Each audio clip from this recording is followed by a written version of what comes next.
কেন্দ্রীয় বাজেট ঘোষণার পর প্রতিক্রিয়া জানালেন মুখ্যমন্ত্রী অধ্যাপক ডাক্তার মানিক সাহা। তিনি এই বাজেটকে উন্নয়নের দিশারি বলে উল্লেখ করে জানান, এটি যুব সমাজ, মহিলা ও গরিবদের স্বার্থ রক্ষা করবে। মুখ্যমন্ত্রী বলেন, এই বাজেট অত্যন্ত ইউনিক।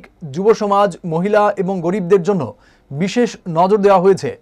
কৃষি খাতে ব্যাপক উন্নয়নের পরিকল্পনা নেওয়া হয়েছে, যা কৃষকদের জন্য আশার আলো দেখাবে। তিনি আরও জানান, বাজেটের প্রতিটি ক্ষেত্রে মূলত উন্নয়নের কথা মাথায় রাখা হয়েছে। সরকার জনগণের কল্যাণে প্রতিশ্রুতিবদ্ধ এবং এই বাজেট তার প্রমাণ।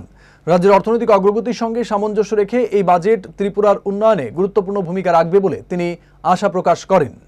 तो इतना अच्छा बजट इस बार union finance minister Shrimati Sitharaman ji जिस तरह पेश किए हैं, ये मैं समझता हूँ ये एक यूनिक बजट हुआ है और ख़ास करके युवाओं के लिए, महिला के लिए, फिर जो गरीब हैं उनके लिए तो बहुत ही मैं समझता हूँ इतना अच्छा बजट मैं पहले तो कभी नहीं देखा। इस बार जो बजट हुआ, आप जहाँ तक कृषक का बात है, फार्मर्स का बात है, उनको भी देखा गया है।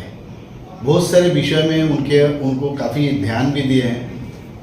और अब देखिए कॉटन जिस तरह उसका प्रोडक्शन जो बढ़िया से और होना चाहिए, उसका क्वालिटी क्वांटिटी उसके ऊपर काफ़ी ध्यान दिया है।